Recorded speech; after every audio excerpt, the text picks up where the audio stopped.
Our next speaker is both a director of Human Givens College and also sits on the board of the Human Givens Institute.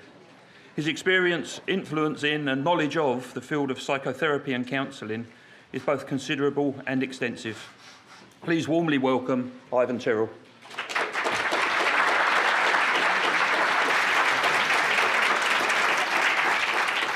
Thank you very much.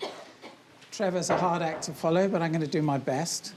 A lot of people know... Well, first of all, how many people in this room have heard of or know something about Human Givens?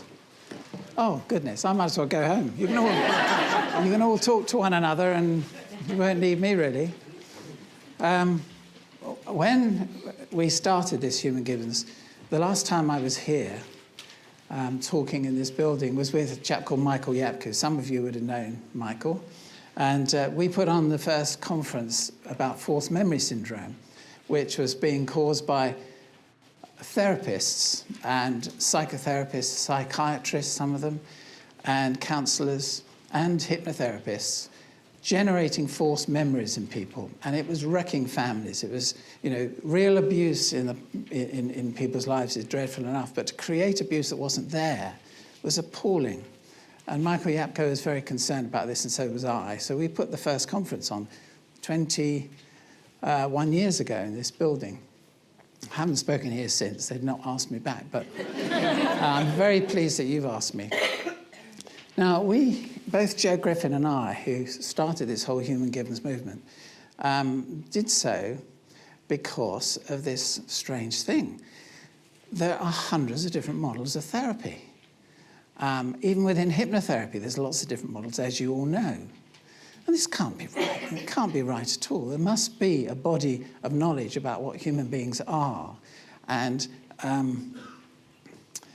what we need to flourish, that's sound, that everyone can agree on. And Joe and I thought, right, well, we have to go back to the basics.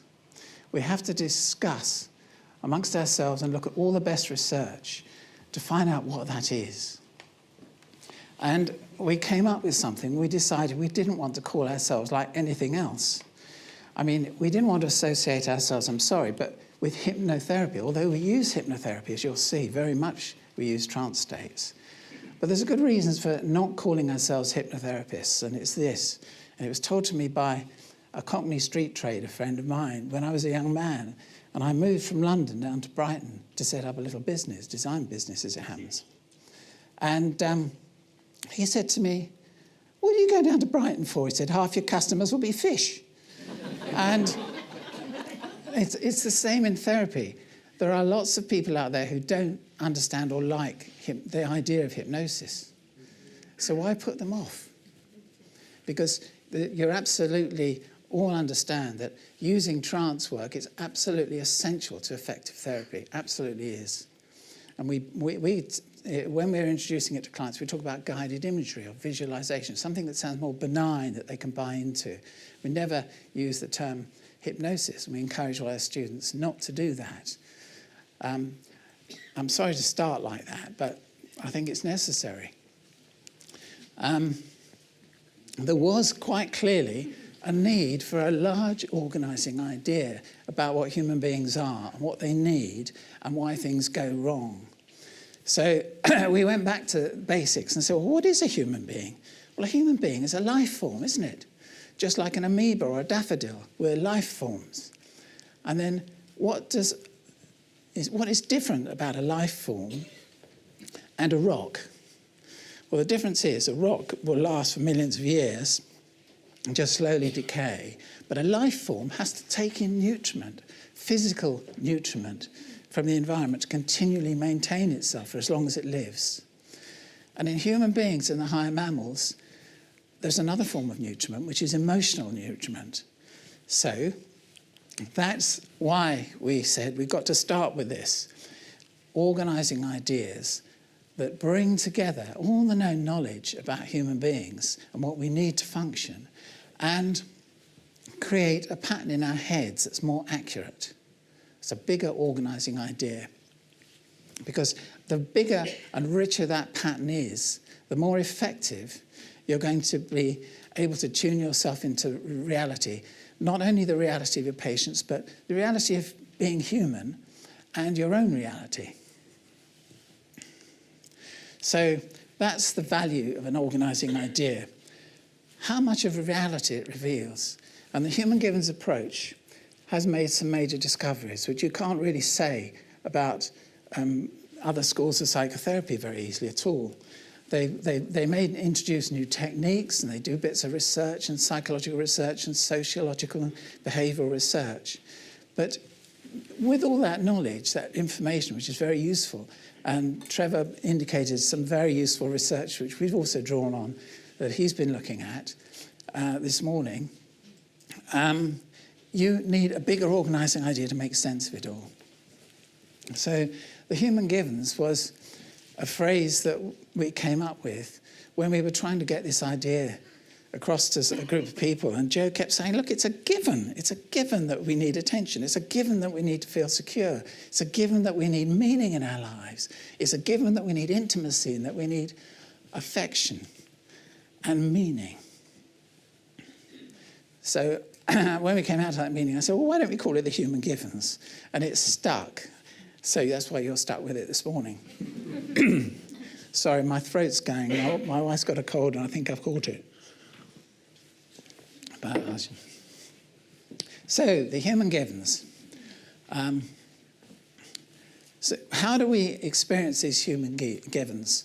We experience them basically as needs. So the physical needs. If you have an emotional need for food, it comes up in you, you can feel, I'm hungry. You have to get fed. If you've been on your own all day, you have a need to connect up to people. So you want to go and talk to people. You phone up a friend, or you go down the pub, or you do something because you've been isolated. We have this need to be part of the community. So there's another aspect to this, and that is we have resources, which I'll talk about as well. And these are sort of guidance systems that have been put into us by nature, if you like, that help us get our needs met. Is this all making sense so far? So emotional needs then. Obviously, if we were in a state of hyper fear because there were guns going off all around, we did not feel secure, we couldn't sit and reflect and think about what we might be doing with our lives or how we can help other people or anything. You know, if you're highly unsafe, it's a problem. So we need security. Children need security in order to develop, which is a major problem for the children at Kids Company that Trevor was talking about. They've come from very insecure backgrounds, and they're very troubled children. Having a sense of autonomy and control is important. If you feel your life is totally out of your control, you get very anxious, frustrated and anxious very quickly. If your body's not doing what it should do, and you've got pains and so on, so you feel out of control of the way you normally live. If your finances get out of control, or your relationships, or control is taken away from you at work. You can see people who thought they had responsibility for a job at work plunge into deep depressions, even people who are highly paid, if the responsibility is taken away from them and they're just given non-jobs. So we need that sense of control. Attention is critical. You can't have a family that's growing together, or a culture, or a business, or a whole society functioning and developing and learning without the exchange of attention. It's critically important. And you know it's critically important when you come across an attention seeker. Who, if you get an attention seeker and they just drain you of energy, and you wish the ground would swallow you up or they'd disappear or something, you know that you have a limited amount of attention energy.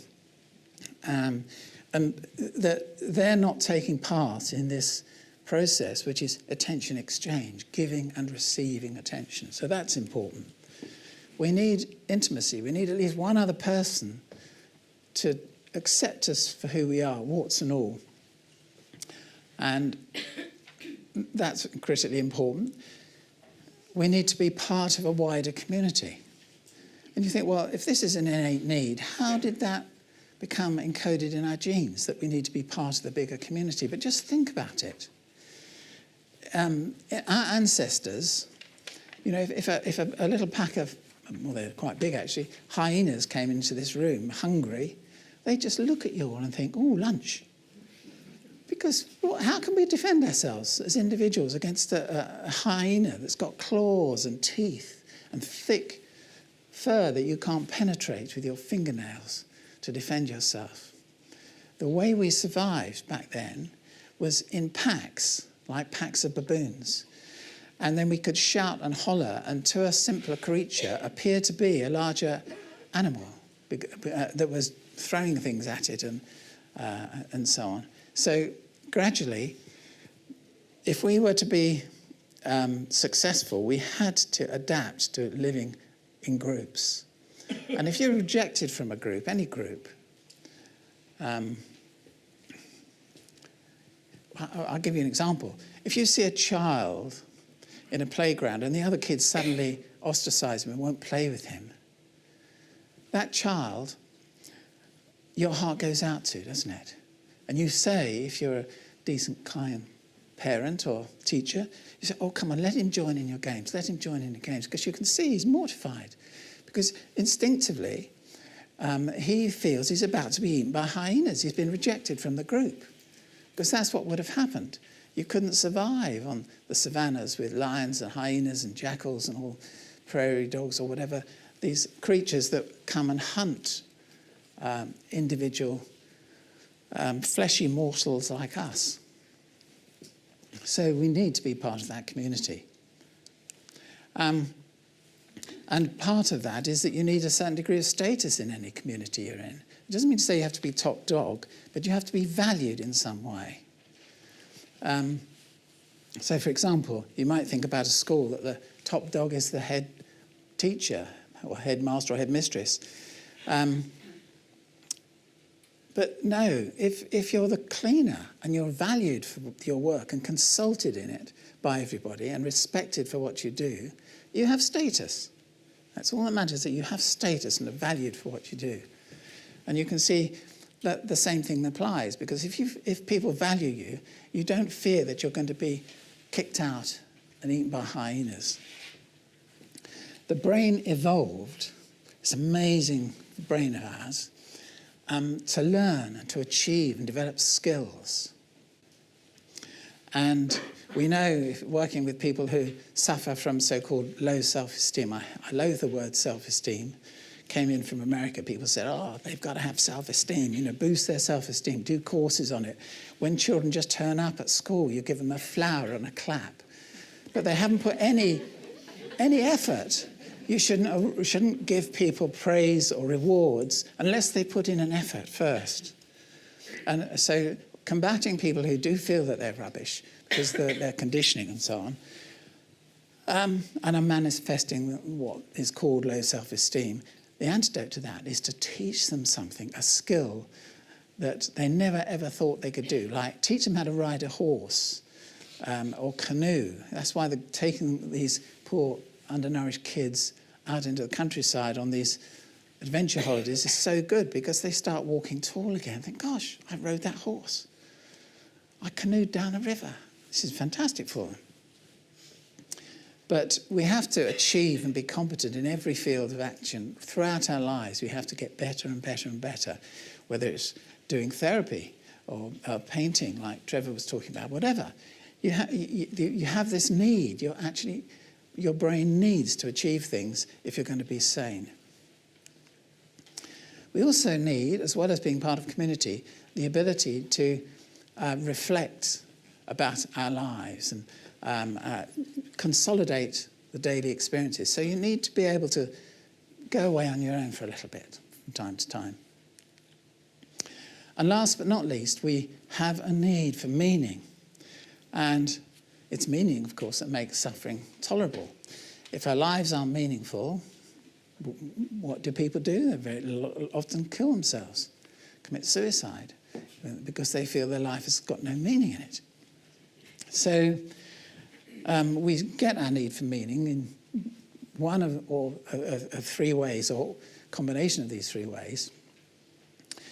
Serving others is hugely meaningful. So raising a family is serving others. Working as part of a team in a business or at work is serving others. Being a therapist or a doctor or a nurse or a teacher is serving others.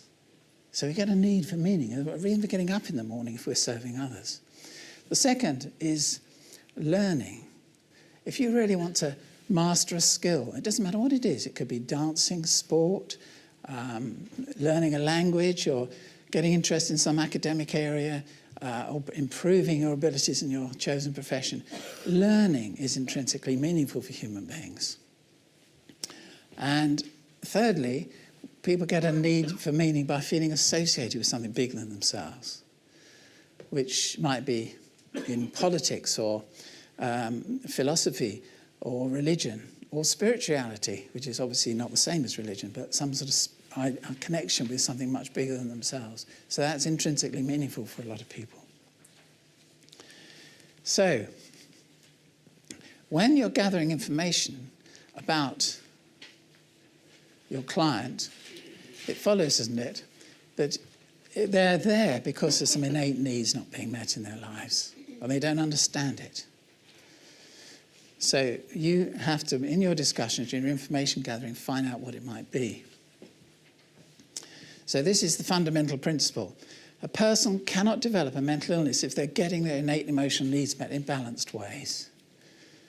And I mean in balanced ways. If you are getting your need for attention met by being an attention seeker, it's not balanced. You have to, you don't want to be so secure that you never take risks. The human race wouldn't have developed if we never took risks. We need privacy, but we don't want to be an isolate or a hermit. We have to be engaged with the world. So all these, it has to be in balance. So what prevents people from getting their needs met? Well, firstly, a big one, of course, is the environment they're living in, their family situation perhaps, or their relationships, or their workplace, or their college or school, whatever it is toxic. I don't know if any of you heard, I think it was File on 4 the other night about teaching and how stressed teachers are. And the head teacher burst into tears on the programme, and it's because they were working in a toxic environment. Usually environments nowadays that suffer from TOD, target obsession disorder. That drives people, literally drives people mad. And it is, to breakdowns. So another reason is that people don't know how to operate their internal guidance system. They haven't been brought up very well. They don't understand how to use their imagination constructively, for example. Whereas to use it poorly, worrying is using imagination, but it's a misuse of imagination, isn't it? And of course, if you have low expectations of yourself and you're stuck in that reality tunnel that Trevor was talking about, you're blind to opportunities. Strong emotions, which depression, anxiety, anger, addiction, greed, and so on are, blind you, blind all of us. And if you're blind, you can't see your way out. That's why hypnotherapists have a good chance of helping people, is because everyone in this room, at least, the very least you know, is to calm people down so they can begin to see a bigger context. And I'm sure many of you have heard people say, I've not felt as relaxed as this for years. And it's true. And when you're relaxed, your brain has got spare capacity to look at other viewpoints. So the guidance system can be damaged as well. And that can be through genetic problems, like people on the autistic spectrum, very poor diet, so the brain isn't getting the nutriment it needs. You can be poisoned by medicines or illegal drugs or alcohol. That you could have had a brain accident, so you've had a bang on the brain and the brain's damaged that way. Or it could be psychological traumas of one sort or another, which again, and everyone in this room, I'm sure, should be able to do something to help people suffering the symptoms of PTSD. It's very easy. You can do it usually in a single session. And that's all part of Human Givens training, as it is with all yours. So during information gathering, you also need to find out how well your client is using their innate resources, or are they underusing or misusing them. So here's the resources. I'll just run through these quickly. Long-term memory. Obviously, we have this ability to learn and to remember, as do animals. And we can focus attention. So we have this attention energy. And focusing attention is how we learn. When you focus your attention in a relaxed way, it creates spare capacity in the brain. And with that spare capacity, the brain then looks for more meaning and looks to incorporate new knowledge. The brain wants new knowledge. A healthy brain does. Because we can't directly access reality, the brain all the time is operating more than most people ever appreciate. The mystics do, but most people will accept it as a kind of an idea. But we get most of our understanding through metaphor, through stories. Our metaphorical language is absolutely rich. Almost every sentence we use it incorporates metaphor. We're always saying, is this a bit like that? The brain is pattern matching to what it knows to try and make sense of something new. Some people have the ability, not everybody, but to access a state which people have been accessing for thousands of years, some people, which is Arthur Dyckman called the observing self, where you're just in a state of being aware of your own awareness. Amazing state. So that is a resource for some people. Now, as well as a need to have empathy with other people and connect to other people, we also have this as a resource and ability. Most people, not everybody, we know there are autistic people who are not like this, have an ability to connect to others. So that's a resource. We can think about what our emotions do and whether they're being helpful to us or not. So we can rationalize some of the time. And last but not least of the resources that's innate is the fact that we dream every night. Dreaming is understanding dreaming is one of the most important things a human given therapist do and help clients with. It's particularly when you're talking about psychosis or depression. So I just have to, I'm sure most of you, because you all put your hands up, you all know about this, but nevertheless, there'll be a few people in the audience that don't. What are dreams doing? Why do animals go into this REM state as well? Why has research been done that show that cats are dreaming metaphorically? You can't ask a cat, but there is... in France, I've forgotten the guy's name. What's his chap's? Oh yes, Gervais, the French sleep scientist. As you get older, sometimes words drop out. You'll find that. You're all so young.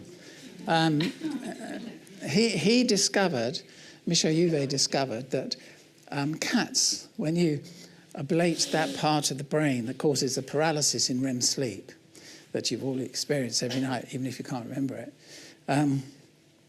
If you ablate the little bit of the brain that causes that paralysis, and you create a situation for them where, for example, they have the cat in a room and they let a mouse in the room, but they have lots of holes so the mouse can escape. And the cat's instinct fires up its hunting instinct, and it's trying to catch the mouse. The mouse gets away, and it's not silly. It's not going to come back out again. And the cat eventually gets tired and goes to sleep. And then when it hits the REM state in sleep, it suddenly leaps up because the paralysis neuron has been ablated, burnt. So it's not going to be paralysed when it dreams. And it acts out catching a mouse and playing with it and eating it, and then goes back to sleep again. It's amazing, isn't it? So you can test these things, because obviously it's a metaphorical mouse it's catching, because there's no mouse there. It's in this internal theatre in the cat's mind. And so dreams are metaphorical translations. Everything in a dream is a metaphorical translation of something. A waking expectation wasn't acted out. But it's only emotionally arousing expectations that aren't acted out. You must remember this, that appear as dream material. And the dreams then deactivate that arousal, because the autonomic nervous system is not just an arousal system. Some people think it is, but it's an arousal, de-arousal system. When you're aroused, like when you're hungry, you eat, you're not hungry anymore, you're de-aroused. When you're cross with somebody, you get aroused, but if you don't express that to them or do something about it in some way, you'll have a dream about that at night. And people say things like, well, gosh, I had a dream about my headmaster at school. I haven't seen him for 40 years. What could that possibly, how could that possibly support your theory? Just think about it. If you had a problem with your boss the previous day, and he's a top man and you can't do much about it, a useful metaphor might be an unpleasant headmaster that you had at school. And the brain, it just goes on a search. What's this like? Oh, like my headmaster. Boom, that becomes the dream. I'm rushing all this, but, I've only got a short amount of time, and I want to talk a bit about trance. So, I better give you a quick example of a dream, which amused me. We've got it in this book because a woman told us just before we were going to print, and I had to put it in. It just made me laugh, that's why. And also, I'm a Sussex boy. She said, I kept having this dream, she said, for ages, a repetitive dream. And it was the time of the Norman invasion. And these Normans were firing arrows at me, and I was dodging them, and I was just irritated, she said. I was really irritated, having to dodge these arrows. And she said, but then I thought about the dream theory, she said. And it all became perfectly clear to me what was going on, she said. In her life, there'd been this guy who'd been after her. He was courting her in the old-fashioned term, but he would really fancy her. But she didn't fancy him, but she was very polite, so she never told him what she thought, that she didn't want to ever see him again. But he kept coming back. And his name was Norman. Cupid's arrows that she was getting very irritated about. Metaphors, you see. So, I'll just tell you a few other things that really help therapists a lot. We operate from the Rigor model, which is rapid rapport building. I once spoke to a rather foolish, I thought, psychoanalyst who said, it takes 2 years to get into deep rapport with somebody before you can do the deep work. I mean, that's a horrible idea. You can get people who are good with people, as I'm sure you all are, get into rapport with them very quickly. And there's lots of little tricks that the human race has learned for thousands of years and to get into rapport with people. So rapid rapport building is essential. You've got to get the trust of the person. And then you've got to gather good quality information. You can get information from some people about their whole lives, but you don't need it. You need good quality information. And not just about their problems, but qualities that they have, achievements they've done in the past. And then you have to, a goal is an expectation. The brain works through expectations. That's why that's called the expectation fulfillment theory. The brain is an expectation. It's always trying to anticipate what's around the next corner. So you have a goal, and then you access life resources that might help them get to that goal. Similar things that they've done in the past successfully. You find out about those. And then you agree with them a strategy. You don't put them into a trance without telling them that you're going to do a bit of guided imagery. You agree, oh, I think it might be a good idea if we just rehearse that speech you've got to give, just in your imagination. Do you agree? They agree. They say, yes, well, just close your eyes. You don't have to do any fancy stuff. Your eyelids are feeling heavier and all that nonsense. Just tell them to close their eyes. Just go in. Well, it's unnecessary. Just, people make a fortune out of telling you all these different techniques, inductions, and you have to go on another course to learn another induction. Putting people into a trance is very simple. I'll talk about that in a minute. So agreeing a strategy and then rehearsing success in the person's imagination. It's known as the Rigor model, and it's now being used in major companies as well to improve company relationships between staff and the performance of sales teams and so on, the Rigor model. We also operate from the APEC model, which is more in tune with how the brain actually works. Stuff happens, the activating agent that comes from CBT, stuff happens to people, and the first thing that the brain does is not think about it, it pattern matches. There's a pattern, the brain is a pattern matching organ, and it's constantly pattern matching to what's going on, from innate instinctive knowledge, but also from learnt knowledge from our life experience since we were small. And then every pattern is tagged with an emotion. So emotions come before thought. And a lot of thinking that people are doing isn't thinking at all, it's just idle rumination, but they like to think it's thinking. But real thinking is more than that.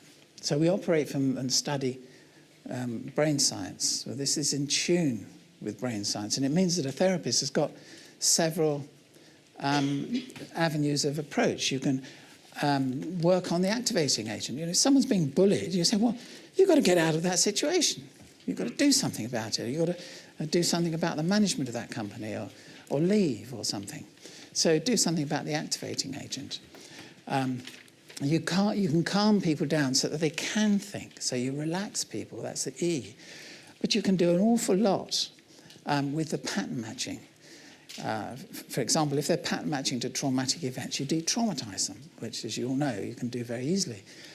You can tell them metaphors that guide them. You've done this, and human givens therapists do this regularly, is you tell them the appropriate metaphors that come up in your mind. There's lots of examples of that in our literature that help people.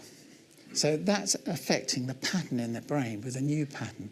Every story you tell, every anecdote, every case history you tell someone is a pattern that they can seize upon to help them through their difficulties. So, I'll just quickly tell you about the cycle of depression because, again, I hope you're keeping up to the speed with the peer-reviewed research that's published. The human givens trial that was done by one of the universities said that human givens therapists were getting people out of depression 3 times faster than situation normal in mental health service in the NHS, 3 times faster. And that's because, they said at the end of that, one of the reasons that human givens therapists seem to be so effective is because we do a lot of psycho-education. We help people understand what's happening. So, for example, we would tell them the cycle of depression. An emotional need isn't being met in your life, and you're starting to worry. Worrying drains the attention energy out of the brain, and you get emotionally aroused. The depression's a very strong emotion. Of course it is. So your thinking is blown out the water. You can't think straight anymore. And then it's because the patterns of expectation about what you're worrying about aren't being acted out. You're not doing anything about your worries. So what happens then is that your sleep balance is disturbed. You're doing much more dreaming, because every little worry has to be de-aroused metaphorically in dreams. Dreaming burns up the brain's energy. A normal healthy person dreams about 20% of the night, 20-25% of the night, and the rest is spent in recuperative slow wave sleep. It boosts the brain with sugars, and the immune system's boosted and all sorts of other good things. So they wake up tired and lacking in motivation. Now, people who wake up tired because they've been working hard, like, say, young mothers or soldiers or something, they don't all get depressed, obviously. And the thing about motivation is different. The motivation comes because the orientation response is exhausted. The orientation response is burning off energy at a furious rate in dreaming. And if that's exhausted, what happens is a depressed person wakes up and they cannot find the energy to focus their attention. Their orientation response is sluggish. And sometimes they I can't be bothered to have breakfast, or children will have to get themselves off to school, that sort of thing. And you know what I'm talking about because you all deal with patients. So that cycling continues, that cycle continues because they feel bad about this situation they're in that gives them something even more to worry about. I must be a freak, you know. And because their attention's locked, because depression is a trance state, just as anger and greed and addiction and so on are trance states, these people can't really make much progress without some help. Sometimes the help comes by chance. You know, they suddenly get offered a new job, or they get a girlfriend, or whatever it is, and suddenly everything's changed, and that's good. But sometimes they need help. So just depression and the APEC model very quickly. The activating agent is whatever it is in the environment that's preventing the needs from being met. The brain's constantly pattern matching to all that, so the brain's pattern matching.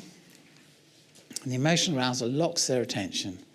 And because negative expectations aren't being discharged or acted out in reality, they're doing this intense dreaming, and their thinking is non-existent virtually. So you can see the relevance of the APEC model there. Very quickly, in half a minute, I'll tell you how to lift depression. Firstly, you've got to build rapport, obviously, and as you find out what emotional needs aren't being met in their lives, you've also got to find out good things about that person. Don't just concentrate on the bad stuff. This is why psychoanalysis goes so horribly wrong, because they get people to look at their past, all the other bad things that have happened to them. And an emotion, any emotion, is like a lens. So if you're depressed, you're going to be, and someone says to you, oh, what about your childhood? Your brain will just go to bad days in your childhood. And the person listening will think, gosh, this person's had a dreadful life. But when you get them out of the depression, and you ask them that same question 6 months or a year later, and this has been done in research, by the way, when they suddenly describe a completely different childhood. Because if they're happy, they have happy memories. So, your job is to stop the worrying. It's as simple as that. And never send a depressed friend of yours to a therapist that does this psychoanalysis stuff, you know, analysing, oh, you must have been traumatised and this, that and the other, because that just keeps them locked. It's very good for business because, you know, these therapists have people coming up once, twice, 3 times a week sometimes, paying vast fortunes. And I've said this in audiences with more lay people in, and people in the audience have burst into tears, and they come up to me and said, my therapist said, you know, when I said, when is this going to stop? They say things like, you must ask yourself why you ask that question. It's true. So that's basically patient abuse. So once you have found out what emotional needs aren't being met or how they misuse their imagination by worrying or whatever, your job is to help them focus outwards, encourage activities, solving the problems that they're worrying about, etc., etc. A lot of people get depressed because of relationship problems, particularly women. And so you can help them. And if they're depressed because of these symptoms they're getting, which stem back to some sort of trauma or other, just de-traumatise them. Some people, you can get a person out of depression in some cases in a single session just by de-traumatising something that's been holding them back.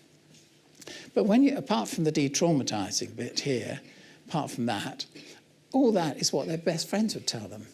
You know, any good friend would say, oh, come on, you should get out more. You like walking in the country, let's go for a walk. Their friends would tell them that. So there's another step, and this is what you need to learn to do. You've got to get them to use their imagination differently. And how do you do that? You do it in guided imagery. And you treat postnatal depression in exactly the same way. So I've rushed that all a bit, but they only gave me an hour. We do these online courses, by the way, where you can learn about depression and tackling addictions and so on. Now, I want to talk about REM, rapid eye movements. This is important stuff because it leads into what trance is. Shortly after conception, every baby starts exhibiting a brain pattern which is known as REM, because as soon as the eyes begin to form, you can see the rapid eye movements happening in a baby. And Michel Uve, the same scientist whose name I forgot, was the first person to realize that when they were in that state, they were being they're genetically coded with instincts, emotional and instincts and emotion, a very similar thing, really. And so it's about our emotions and our instincts being coded in. There's lots of evidence of that which we give in our seminars and in the books and so on. But the thing about this is we go into REM throughout our life. You can see at some points it's almost 100% of a baby that's not born is being programmed to be a human being. And all animals go in this as well, in this state. So then we're born and we go into the REM state. When do we do it? When we're dreaming. But also when we're being traumatized, when we're daydreaming, when we're learning something new. And you will have seen REM, if you're observant, in many of your patients when they're really absorbed in the trance. Anybody not seen rapid eye movements? Well, that's a relief. It's a critical thing, this. So what is a trance state? Now, in this room, there could be dozens of different answers. But basically, most people agree that it's a focused state of attention. That's what it is. That's why it's so incredibly easy to put people into trance. And people have been doing it for thousands and thousands of years.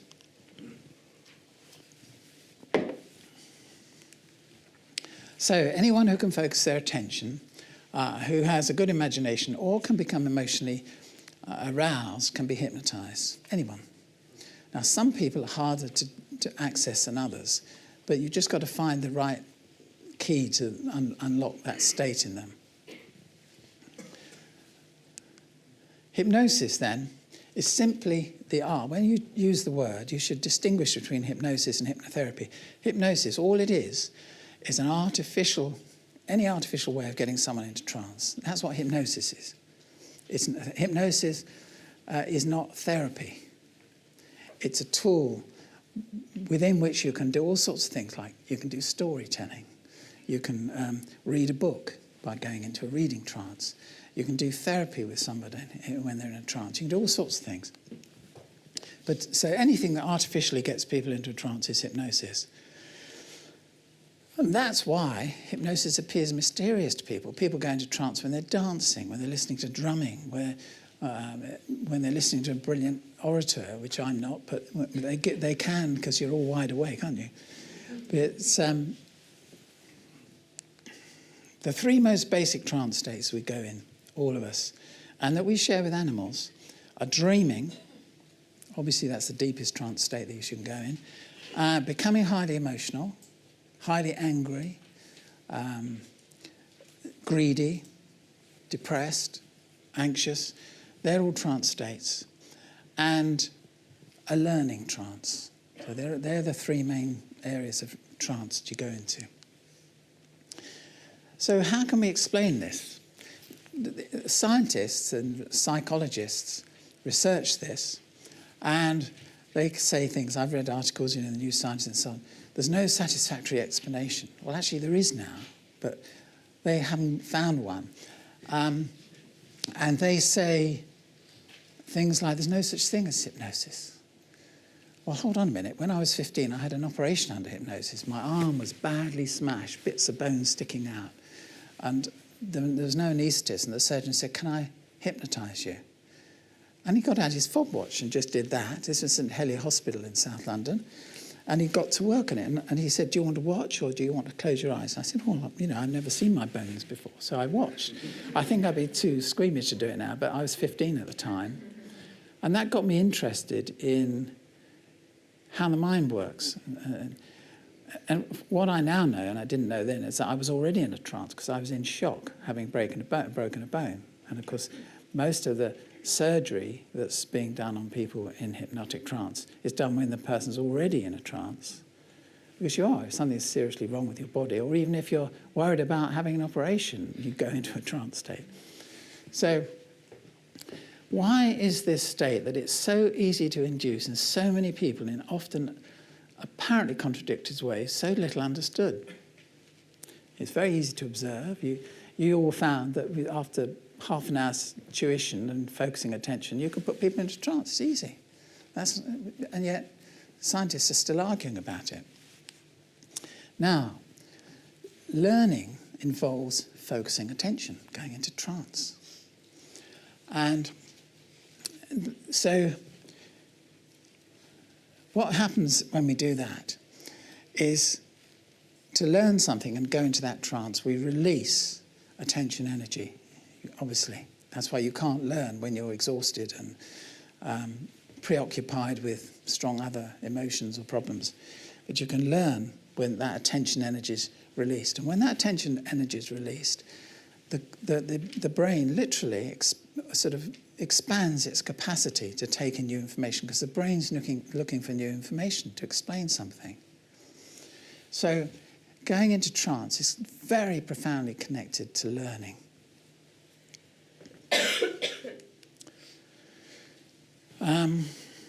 And of course, when we do that, we're adding to our model of reality, this internal reality generator that we all have, our own personal model of reality, and connecting it up to other people's and perhaps to a greater truth about the universe. Yeah, that's what's happening. So all learning, all of it, is post-hypnotic. People say, "What's a post-hypnotic suggestion?" Well, you better read our books and find out, because it's really critical. It's really critical. I mean,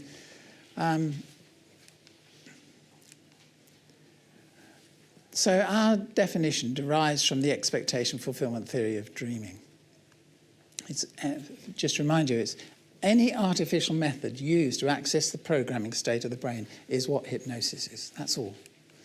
It makes life easier when you understand something, because otherwise, if your thinking is muddled and, "Oh, what's this? Oh, I don't understand. Oh, why did that happen?" That you can't step back and develop a clearer way forward for doing therapy. So our instinctive knowledge is programmed into us in the REM state initially, and all subsequent learning involves the REM state too. I'm just reiterating what I've been saying. So hypnosis is tapping into the most basic programming state of all, which is the REM state, which kicks off a few weeks after conception, and is from our genes. The knowledge to become a human being is programmed in, just as a cat's genes program its knowledge to how to be a cat in REM. So all learning is post-hypnotic. So it's very important. You wouldn't have a civilization, you wouldn't have relationships, you wouldn't have real learning unless you did that, went into those states. It's critical. So understanding the expectation fulfillment theory of dreaming, that's one of the big key ideas in human givens therapy, and it's been hugely helpful, for example, in our understanding of psychosis. I don't know if any of you have ever had to deal with psychotic people, but what we've realised is that psychosis is what happens when a person can no longer distinguish, "Oh, that was a dream, and now I'm awake." All of you, if you're not psychotic, can do that.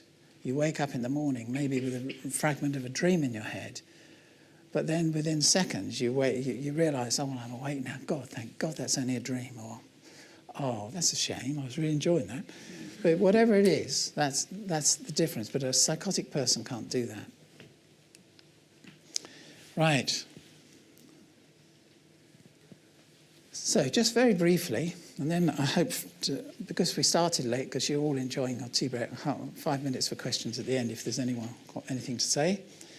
The bright side of hypnotherapy is hypnotherapists can relax people deeply. That's one of the first things you learn, and it's very easy to do with most people. We can learn in the REM state. The REM state is critical for any new learning at all ages of life. And we daydream and solve problems in the REM state. When you daydream, and daydreaming evolved so that we could access consciousness and hallucinate, effectively, possible solutions to problems. So effectively, you're becoming a little bit psychotic when you daydream, because you're seeing things in this internal reality generator that aren't actually there. But it's hugely valuable, because that's how you solve problems. That's how great ideas and discoveries have been made. So, we're kept sane by dreaming. By deactivating unacted out emotional arousals, we wake up feeling refreshed and great, unless we've been worrying and got depressed.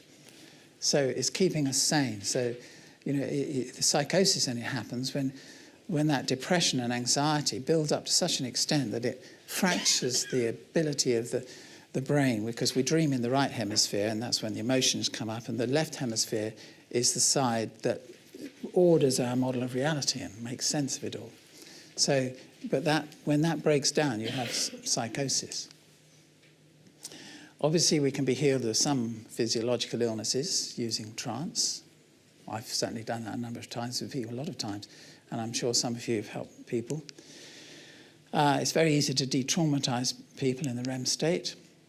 You can rehearse new behaviours in the REM state, and pleasurable activities are much more intensely enjoyable in the REM state. Making love, for example. Mystical and near-death experiences also involve the REM state. So, the dark side. Shall I leave the room now? As I told you, the first time I spoke in this building was with Michael Yapko, and we were studying the problems to do with therapists generating false memories in people and destroying families and so on. So much so that I got articles published in the Sunday Times and a BBC documentary made about it. One false memory this girl had was that she'd been raped by every male member of her family. She was obviously very disturbed, and the whole community, and she was accusing everybody of satanic rape abuse. Horrible, absolutely horrible. And eventually it came to court, and the police doctors examined her, and she was still a virgin. It was all in her head, but she still believed it. You can take away someone's volition. Now remember, an innate need is to feel you have control of your life. But people have been raped by hypnotists. People have stolen things after suggestions are put to them by hypnotists. You have to be careful. Psychotic breakdowns have been caused by hypnotists. Now, this is a problem for us, which is one of the reasons we don't use the term hypnosis in human givens. If you take away someone's volition, you're violating their integrity as a human being, because it's an innate need to feel you have some control and volition. So I've just talked about that. It's so annoying. Why didn't you give me longer? So I keep going. There was one organisation, it's called Primary Cause Analysis, which we exposed. And somebody was going along to their courses, someone who worked in the NHS, a nurse, and they were using hypnosis on the students all the time. And they had a belief system, which was that almost all adults on the planet were in denial about sexually abusing their own children. And that 98% of cot deaths are caused by mothers sexually abusing their babies. And they were hypnotising people. And this chap said, well, I never got on that well with my dad. And he started to believe, well, perhaps his dad sexually abused him. And then he said, I came to, and they said my mother did as well. And he bought this pornographic training manual, which he'd had to sign that he wouldn't show anybody to me. And he was very nervous because like a lot of psychotherapy trainings, this was run as a cult. Make no mistake, a lot of psychotherapy trainings are run like cults. And he brought it to me, and we exposed it. These people were members of BAC, as it used to be, the British Psychological Society, and we phoned them up, and they said, oh, well, it'll come out in supervision or something. They didn't do anything. That's why we went to the Sunday Times and so on. Anyway, hallucinations induced by hypnosis can lead vulnerable people to psychotic breakdowns, and that's very tragic. Conditioning, we all need to be conditioned. You know, you couldn't learn to drive a car unless you were conditioned to do so. So conditioning is important, but conditioning, you can be conditioned to the bad as well as to the good, as I'm sure you will appreciate. When you know somebody's in a cult and they start talking to you, try and notice this. We've got people in the village who had that thing where, they're born-again Christians, a little cult, and the chat goes like that, and they fall back, and now they're mad. But every time they talk to you, you see their pupils get tiny, like little beads of light, because they're operating from a very strong post-hypnotic suggestion. And you can't get to them through rational discussion or any other way. So notice that. I mean, it happens to us all to a certain extent when we're operating from knowledge. But if you're operating from deep conditioning, it's really marked how different that is. One way or another, hypnosis is practiced by all cults. Well, I've already said that. This is very interesting, is sort of random telepathic communication seems to happen between you and your patients. I don't know if you only noticed this. I mean, even things like you wake up one morning and you think, oh, God, I can't face another patient today. And then the phone starts ringing and they all cancel that day. That's true. I mean, so many therapists have told me, it happens to Joe, it happens to me, but therapists that are intensely focused on their patients, sincerely focused, wanting their patient to get better, get into a sort of rapport that seems to escape space and time. And when you access the REM state, you're dealing with a person's essence. You really are. Never forget it. I can't stand these therapists who go, do whiz-bang techniques and chopping up reality and convincing people. It's true what Trevor said this morning. You could tell people, this will really cure you. Just stand on your head and eat potatoes. And a certain percentage of people will get better because they've been told that, because they have this belief in the therapist. But you have to be very, very careful. Just because it's easy, you have to develop as a person if you're going to be a good therapist. If your ego gets in the way, it all starts going horribly wrong. So, remember, first, do no harm. It's really important to all of us.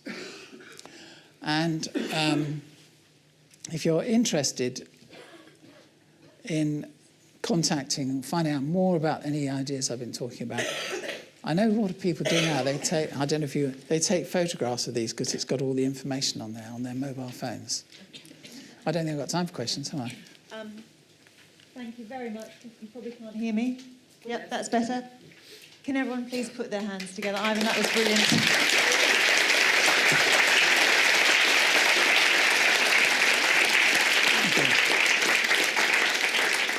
I don't think we do have time for questions, but you've got a really exciting AGM apparently coming up. Yeah. Ivan will be here till after lunch if you want to ask him anything. And please try and be back in the room, those members, just before 1:30, so that we can begin the AGM promptly.